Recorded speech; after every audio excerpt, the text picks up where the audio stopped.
Hi hello నమస్తే welcome to social post. నేను మీ యాంకర్ పప్పు. ఈరోజు మనతో స్పెషల్ గెస్ట్ ఉన్నారండి. ఆ గెస్ట్ ఎవరో కాదు, రియల్ ఎస్టేట్లో 30 years చెల్లి. రియల్ ఎస్టేట్ అనగానే ఈ మధ్యకాలంలో మనం వింటున్నాం, కానీ 30 years నుంచి వెళ్ళి ఎన్నో వెంచర్స్ని కొనుగోలు చేపించారు. అండ్ చాలామంది మంచి మంచి ఐడియాస్, టిప్స్ ఇచ్చారు. రియల్ ఎస్టేట్లో ఎలా ఉండాలి, ఎలాంటి ల్యాండ్ కొనాలని కూడా చాలామందికి సలహా ఇవ్వడం జరిగింది. అండ్ రియల్ ఎస్టేట్లో మాత్రం తను చాలా 30 years ఎక్స్పీరియన్స్ ఉన్న పర్సన్ ఈరోజు మనతో ఉన్నారు.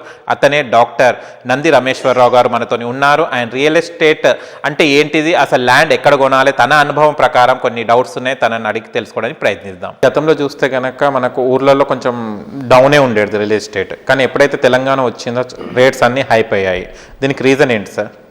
ఆర్టిఫిషియల్ హైప్ వేరు అండి. Okay, there lot of difference between artificial hype. ఇప్పుడు ఒకదాన్ని సడన్గా పెంచేస్తారు అనుకోండి. ఇప్పుడు చికెన్స్ ఉన్నాయి, ప్రొడక్షన్ చేయాలంటే మన మానవులకి 9 months ప్రాసెస్ ఉంది. చికెన్కి అట్లా ఉందా?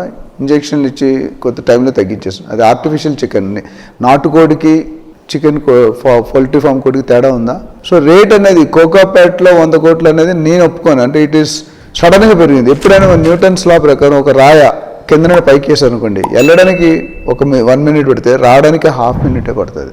సో ఎంత వేగంగా పెరిగాయో అంత వేగంగా పడిపోతాయి.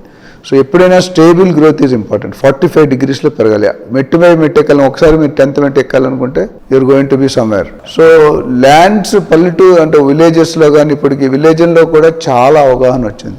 50 లక్షల ల్యాండ్ ఈరోజు 50 కోట్లు అయిపోయింది. ఒక 30 సంవత్సరాలు 20 సంవత్సరాల క్రితం ఏదైతే 50 లక్షలు ఉండేది, లేదా 5 లక్షలు ఉంటే 10 times 20 times 30 times పెరిగింది.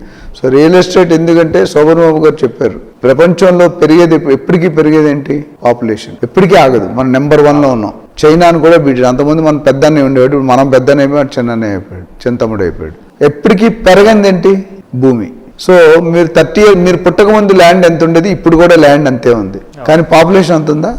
పాపులేషన్ ఎక్కడికో వెళ్ళిపోయింది. కాబట్టి మన ముత్తాతలు 100 ఎకరాలు కొనుక్కున్నారు, మన తాతలు 1 ఎకరం 2 ఎకరాలు, మన నాన్నలు గజాలు కొంటున్నారు.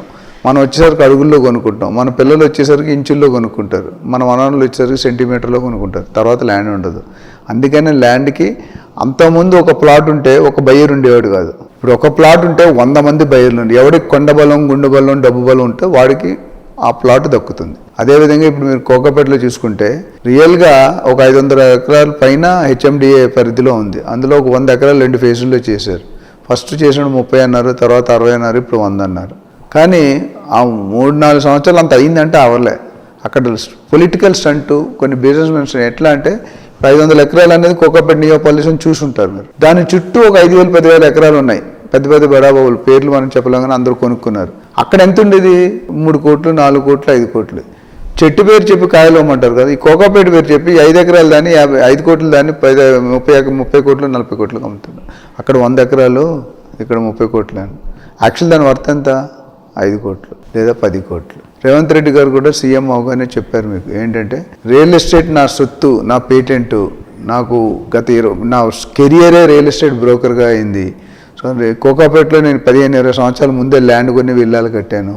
సో అది ఆయనకున్న నాలెడ్జ్. సో రియల్ ఎస్టేట్ ఏంటంటే ఎప్పుడైనా సడన్ గ్రోత్ ఇస్ డేంజర్. మనకి ఈ ఎలక్షన్ ముందు 111 జీవో ఎత్తేస్తా అన్నారు. 130,000 ఎకరాలు ఎత్తేసారా?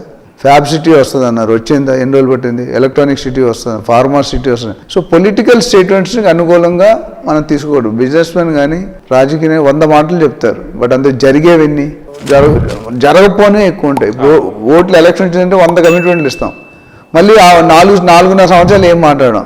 లాస్ట్ 3 నెలలు సడన్ ఎనర్జీ ఇచ్చేస్తుంది, నేను అది చేస్తా ఇది చేస్తా అని. ఇదేంటంటే ఆర్టిఫిషియల్ హైప్ అనేది it's not good sign.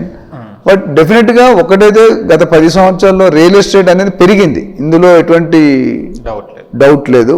People are happy. But ఇదే గ్రోత్ స్టేట్ మొత్తం వచ్చి ఉంటే మేబీ కేసీఆర్ గారు 3వ సారి కూడా గెలిచుండేవారు.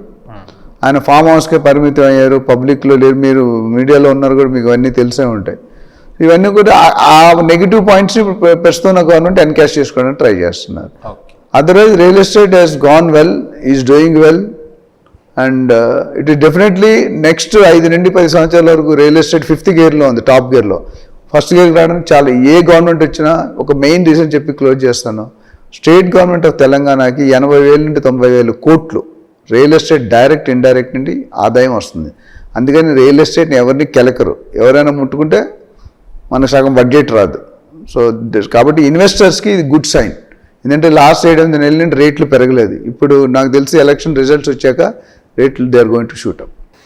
చూశారు కదా ఫ్రెండ్స్, మీకు గనక మా వీడియో నచ్చింది లైక్ చేయండి, షేర్ చేయండి, కామెంట్ చేయండి, సబ్స్క్రైబ్ ఛానల్ అక్కడ గంట సింబల్ టంగున కొట్టండి. నేను మీ యాంకర్ పప్పు. Bye bye.